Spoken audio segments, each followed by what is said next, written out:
I want us to look at the position taken by President Yoweri Museveni. First, he says he rejected the request of the Americans to set up military bases here, which would have exposed us maybe to some of these attacks, despite the distance where we are. You never know. Then he goes on to say the best way to solve this problem is to have two states coexisting, Palestine and Israel, just like it was in the biblical times. Is it possible? Whether possible or not, it is the most viable solution. Because I was again reading somewhere the Palestine, Israel and Palestine, that area, biblically it's Canaan, which implies the land. Yes, it's Canaan. Iran is Persia, Iraq here is Babylon. And these are things we have been studying, reading in the Bible, in Sunday school and the like. Now, it implies the Palestinians and the Israelis must stay where they stay, where they are, because the land belongs to both of them. And therefore, the only solution to sort out this issue, if it is an issue of, if this conflict is an issue of Israel and Palestine, then the two-state solution is the only issue, the most viable solution. Or else, each one of them will continue fighting, because all of them must have where to stay, must have where they call home. What would it take for us to actually reach that kind of settlement? It would need us abandoning this chauvinism ideology. The moment all of you think you are big, you have seen cocks at home. If you bring another cock, they fight. And the moment one doesn't say, I think now we can we can settle this scores, and one leaves, they will kill one another. But what President Museveni talked about, this ideological chauvinism, is what is killing both of them. And he has told you that he talked to all parties. He has talked to the Americans, he has talked to the Palestinians, he has talked to the Israelis, he has talked to the Iranians, and they seem not to agree. And therefore, as chairman of non-aligned movement, for him, I think he will pursue that line of negotiation and the two-state solution, because it is a UN resolution. All right. Mr. Kigongo, let's bring in you on this particular issue of the position taken by President Yoweri Museveni and the proposal for this two-state solution. Do you think it can work? One, the president's statement lacked clarity. He was not very direct. He was. He said two countries can coexist. They all were there before. During the biblical times, you can read about Palestine, you can read about Israel, and all these other places, like the minister said. Being a chairperson of NAM, being the chairperson of NAM, he had to take a position. It's in such times where you show leadership, exceptional leadership, when you take a stand. But his statement entirely lacked clarity from my point of view. What did you expect? I expected him to take a stand. Iran, take a side or to take a stand? To take to a be stand. A little bit clear. Iran is a member of NAM. You are the chair of NAM, and you can't stand by your member. You are setting up the president. Yes, at one point, he blamed Dr. Akana Rugunda, for saying, I think this can work and this can work, supporting both sides. That's what he did in this case. Even The he said president began that statement by actually stating that all the parties involved in this conflict are Uganda's friends. So clearly, he wouldn't want to take sides. In life, there is no gray zone. You are either black or white. The president had to choose whether it's black or white. Iran is a NAM member. So you wanted him to support Iran? Iran is a NAM member. He should have taken a stand. I'm standing with a NAM member. The way we see NATO countries, that they stand together when it comes to, or the way we see the coalition between British and the US. Whatever it is. But the British things like no, we are glorifying useless things. The NAM is a useless organization. It's a useless organization. Yes, then it should not even we cannot even be a be useless talking organization. But he lacked clarity in his statement. As a chairperson of NAM or president of NAM, he should have taken a stand to stand with his member. Regardless. Mr. Egesa, You see, two-state formation. Before we go And into, President Yoweri Museveni before I stand. comment on two-state formation, Please I don't need to go- make a don't go rebuttal. backwards. No, just make a rebuttal. Yeah, I find the argument by Honourable Minister Kabbyanga on the two-state solution interesting. Yeah, because if we say we are going to go back to biblical times, yeah. What was in America during biblical times? What was in Uganda during biblical times? You see, the world order changes. It is not static. So you have to deal with issues with the new world order that exists at the time. Remember, there was a Yeah? there was a UN there was a resolution. proposal There at was one a point. UN resolution. Just hold on. Before the state of Israel was recreated in 1948, there were several proposals that were explored, including bringing those people here in Uganda. Yeah. So if they had brought those people here in Uganda, do you think that you would still bring that argument? Wouldn't they have found a place to exist? It wouldn't. Yeah. So this whole thing of saying, so why don't the Americans also vacate America? Because these are all immigrants. Why don't they vacate America and leave it for the Red Indians? Yeah. So that argument, I don't think we should raise it. Number two, issue of context matters. The conflict in the biblical times that the minister refers to is totally different from this post-1945 conflict in the Middle East. Yeah.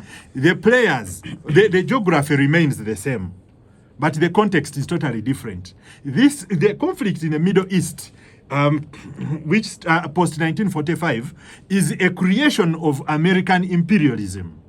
It is a creation of American imperialism riding on historical knowledge that these people know that for us, we are related to so and so. These were our historical adversaries and all that.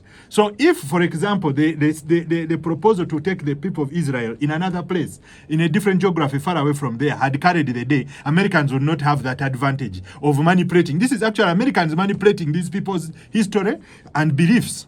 Yeah. So I want us to frame it properly. Post 1945, the conflicts in the Middle East are a creation of American imperialism. Number two, you talked about nuclear. You see, that is American propaganda.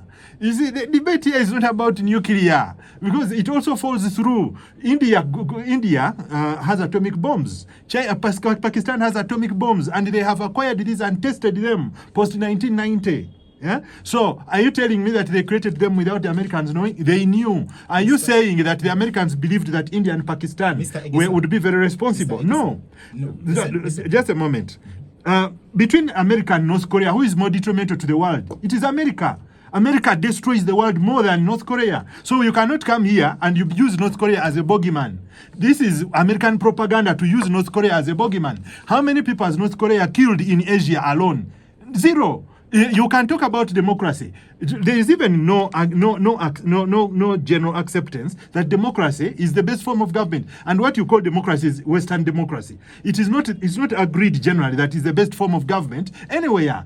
That the same Americans who are telling you that democracy this, democracy that, why don't they impose the same democracy in the Gulf Cooperation Council countries? For example, in the UAE, are they using the same model of Western democracy? No. So this American propaganda, we have to just break it down and dispel the rumors, the lies that fill American propaganda. So this is not about nuclear. Nuclear is a distraction from what is taking place. When I was starting my submission, I told you that you see the explosions. What you don't see is the architecture.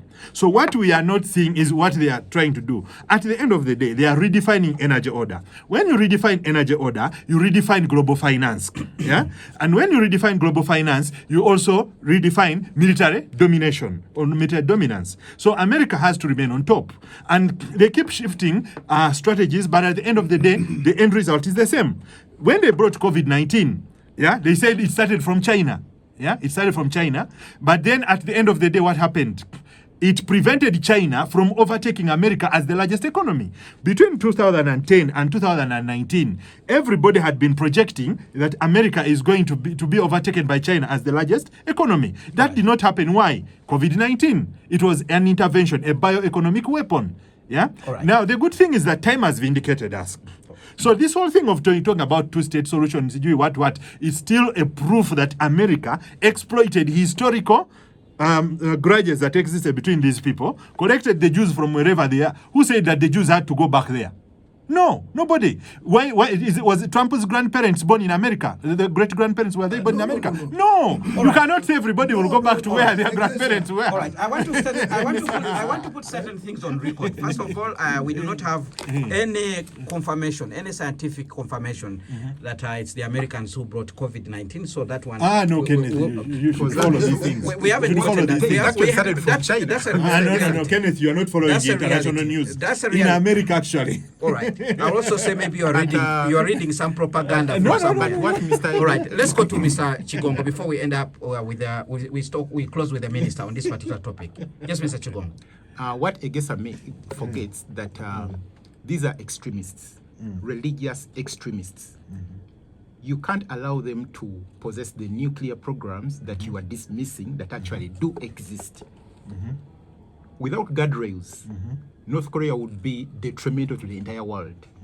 You've already seen what it has done to the 7 member states. Let him conclude his point. The initiative, Epic Fury, is an initiative. It's a guardrail. Against North Korea? No, against Iran. But to prevent, which has no nuclear but to prevent another North Korea. All right, Mr. Egesa, North Korea set a very, very bad precedent to the world. The authoritarianism that is eating our society everywhere, it's as a result of an example of North Korea. But Russia also has authoritarianism. From my point of view, at least... No, Russia has authoritarianism. Russia is not a Western-style democracy. All right, let's go to conclude your point. How is Russia dangerous to us? What we are preventing is actually totalitarianism. Russia is under authoritarianism, but North Korea is under totalitarianism. And that's what we are trying to prevent, the succession of a father. But no, if you know Iran, Iran has an institutionalized system of government. And the reason why America is going to find it very hard to decimate Iran is because Iran is highly institutionalized. Iran is not Iraq. Iraq was under what you are calling totalitarianism. But Iran has a very layered system. All right, let's go to the Honorable Minister. Very quickly, Honorable Minister. It's going to a quick intervention. I think one thing we should know, and I want my brother Egesa to know that, the world didn't start in 1945. And once you dispel historical connotations in all these arguments, then you're wrong completely. And also, the Israelis were brought here to Karamoja. They refused. They said, no, we can't come to Karamoja. We have where we come from. The Red Indians who you're talking about are accommodated in America. They have not been chased away from America. The indigenous people, they are there.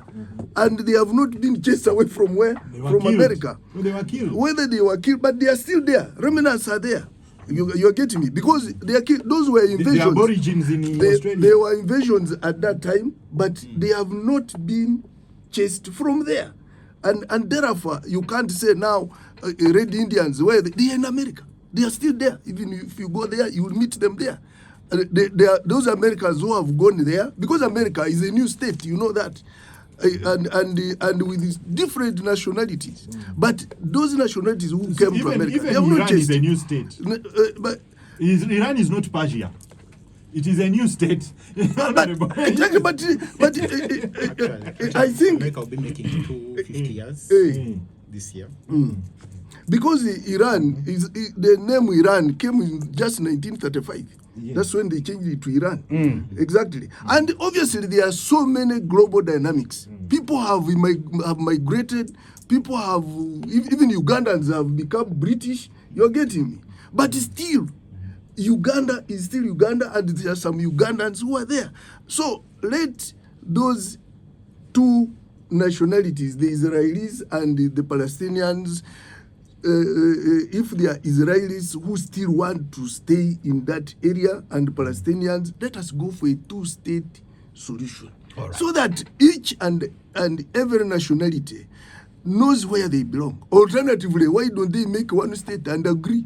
Probably. But I think that one can't happen. Can't happen because of hatred, of so many extremism, political dynamics. But I'm telling you, both sides are extremists.